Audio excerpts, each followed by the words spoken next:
What's up, guys, and welcome to episode number 4 of the Car Flip Show. Now, you might notice that episode 4 has come out after episode 5, and that's because our other camera actually broke. And so we've got a new camera. It's a Canon, what is it, an EOS 80D as opposed to the 70D. So roughly $1,100 later, here we are back with episode 4. Episode 4, something happened. The file was corrupted, so it was no good. So here we are on episode 4. Maybe we'll call it, I don't know, the lost episode or something like that. So we're also doing something different today. If you see me looking down, it's because there's a camera just below our other camera. Actually, it's my phone. So we're doing a Facebook Live today in our The Car Flip Facebook group. So if you're in the Facebook group, hello down below.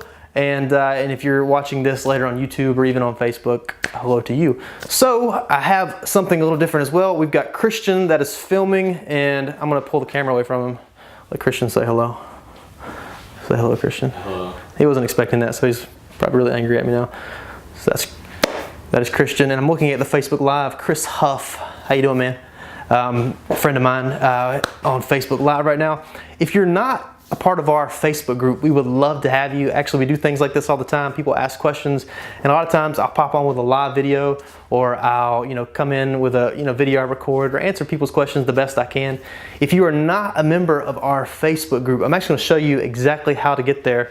I'm still learning how to use this and incorporate this into our videos, but what I'm going to do is I'm going to actually follow me with the camera. I'm going to use my mouse and bring up, if I can, The Car Flip Show episode 5. This is the website. If you're watching this on the website, you're here right now. But at the top of the screen, it'll say interested in learning how to make extra cash flipping cars. Enter your email address here. And sometimes you'll even get a pop-up that'll come on later. There's one here in the corner as well. So if you'll enter your email address in here, the pop-up, or even this one down here in the bottom corner, you're gonna get an email directly from me that has a link to join that Facebook group. It's absolutely free, and it's full of really good information that'll help you, and hopefully you can help some other people, because there's always people asking questions, and so everyone can jump in and answer, and a lot of times I'm in there as well. I'm actually there a lot more than I am here on the actual website, which gets us into our first question of the day, and I'm gonna click back over here. This is actually the Car Flip Facebook group, and we had a question last night actually, and I hope I'm saying his name correctly. It's P-A-W-E-L. When I answered his question, actually I made a quick video last night, and I'm gonna try to scroll down here. You might see it there, and my wife made fun of me because my face looks really red in this picture, and I'm just like, so she made fun of me. But anyway, he asked a question, and I answered him last night. But I thought it would be helpful for a lot of other people to maybe get my mindset behind this question. And his question was, scrolling up, he's got a picture there of a 2002 Kia Rio. And there's a little bit of delay between my computer and this TV, but it says, what do you guys think? He said it has power steering leaks. He fills it up every week. The speedometer stopped working a year ago, and it's a 2002 Kia Rio. I think this is somewhere near Orlando, Florida. I'm scrolling in on my computer here to see if there's any other info, which there's not. There's a few more pictures, which we don't have. But the guy was asking $700, and he's basically asking, what do you guys think? Which is a really cool thing about the Facebook group, because people do this all the time. They're asking, what do you guys think about this one? Or how about this? Or how about that? And other people can jump in. I jump in sometimes and try to help people out with their mindset of figuring out what a good deal is and what a good deal isn't. Now, I'm not opposed to buying vehicles with problems. I'm not opposed to buying a vehicle with a power steering leak, with an odometer that's not working, or even with other issues that you're gonna find in used cars. What I don't wanna do though is put money like $700 into a 2002 Kia Rio that maybe on its best day is worth $1,500, and even then you're kind of pushing it. You're probably in the, I think someone else commented on the video.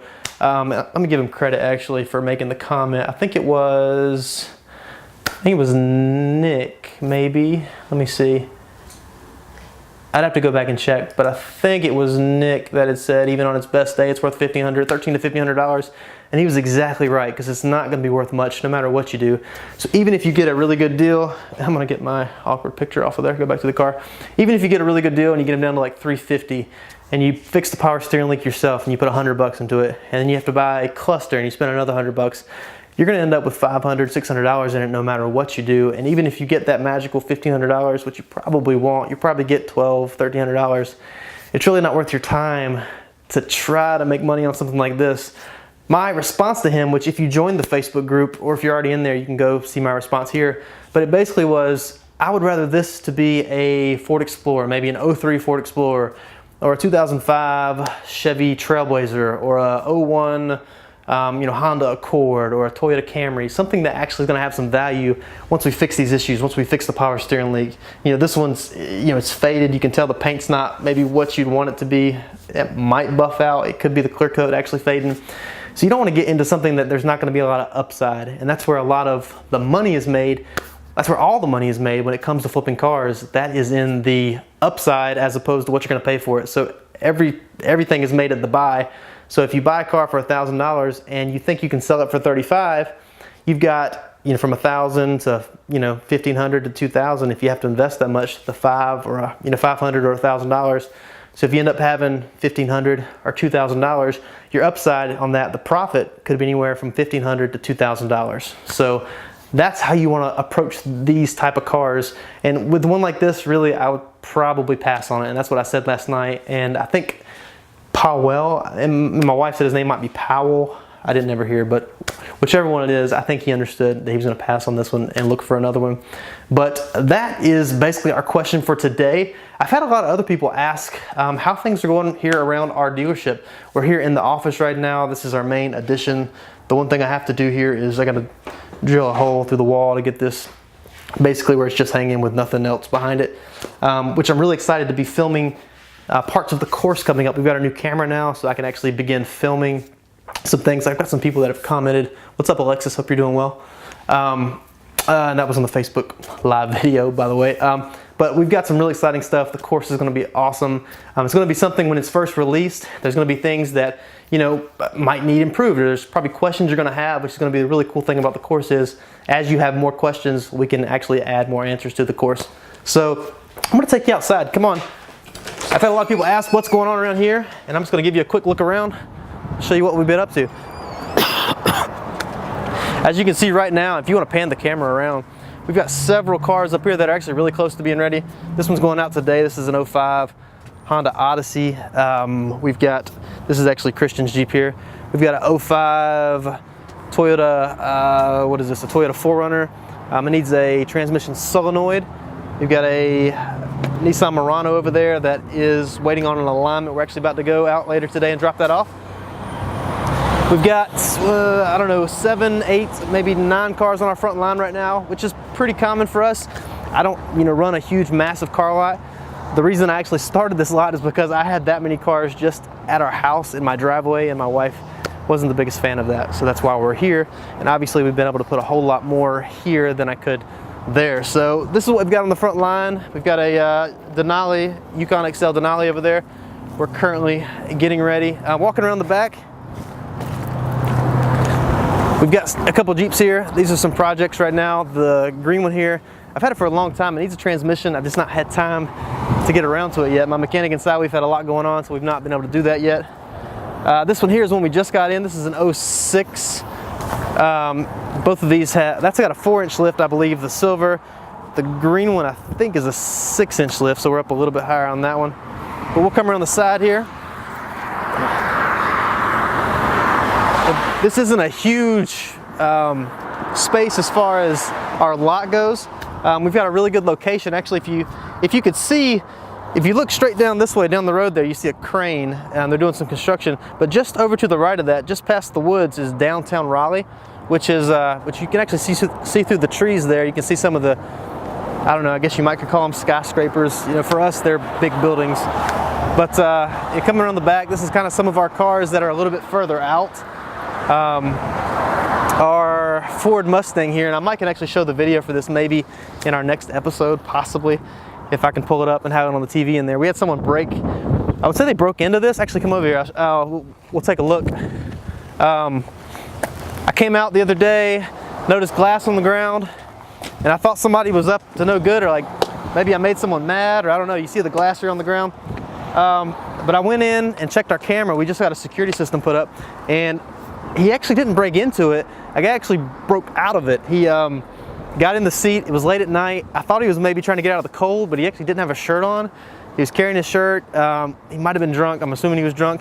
He got in the driver's seat over here, and when he got in, he tried to get out, and the door handles broke over there. And so he kind of panicked, and then he kicked the window out of the passenger window here, crawled out on his back. He had to have cut his back because he crawled in a way that he would have. But come to find out, the door was unlocked the whole time on the passenger side, and the passenger door actually works. So, not the brightest guy. He didn't steal anything. The glass is only 40 bucks. He really didn't damage much on the body, so more of a headache that I have to deal with than anything. But we'll come on inside. We'll take a quick walk through the shop. We've probably got my mechanic here working. Actually, he's you probably can't see him, but he's down in the door there, trying to. Anyway, I don't know if he knows he's on camera. Our door on this one won't open, which has been a really big headache. The car is ready to go. It's a nice car, but the door on it won't actually open up. And I'm gonna shut our door over here. We've got a heater up here, and we always want to keep the heat in, so we'll shut our door there. But coming through here, we've been experimenting with outside repair work, and we don't have a ton of space here. We can fit 3 cars in here at one time. So these 2 cars are actually customer cars. We've been experimenting. We've been able to charge a labor rate of $98 an hour. So it's been beneficial to help offset some of the costs for a location like this.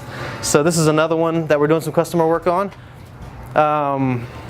The white Nissan there is a 97, I believe. We're doing a clutch on it. This is a 89 Jeep Wrangler. Interesting story on this. A guy's parents actually owned this in Hawaii. It's an Islander edition, 1989. They didn't make many of them, but the Islander being the Hawaiian Islands. So he was trying to get to Hawaii to meet up with his parents because they were there because of the military. Before he could get there, they actually passed away, and his aunt and uncle had been taking care of the car, and eventually he was able to acquire this, and so he's pretty much going to keep it, as he's told us, until he dies. So it's really sentimental to him, so it's been nice to be able to work with him on restoring it. We do a lot of Jeeps, so he came to us for help. So it's been a fun one. We've done oil pan gaskets, rear main seal, valve cover gasket, put a new carburetor on it for him, just getting a good tune put on it. But it's been a fun one to deal with. We'll come back into the office here, and we're going to wrap things up. But like I mentioned before, if you are not part of the Car Flip Facebook group, you got to be there. I mean, everything is going down there on the Facebook group. It's where all the action happens. If you have a question and you want to ask it of me, that's the absolute best place to go, because I'm going to be there, and I'm going to be able to answer it. And if I don't get to it, someone else might actually beat me to it. And so we'd be glad to have you there. I've been noticing myself looking down a lot. I'm watching my phone here in front with the Facebook Live, so I don't know if I've been looking up or not at the right camera. But it's been good seeing you guys in episode 4, which came out after episode 5. So it's probably just because I can't count good. But we'll see you in episode 6 coming up here in a week or so. But keep flipping. If you have any questions in the meantime, get on the Facebook group and ask me there. I'd be more than glad to help you.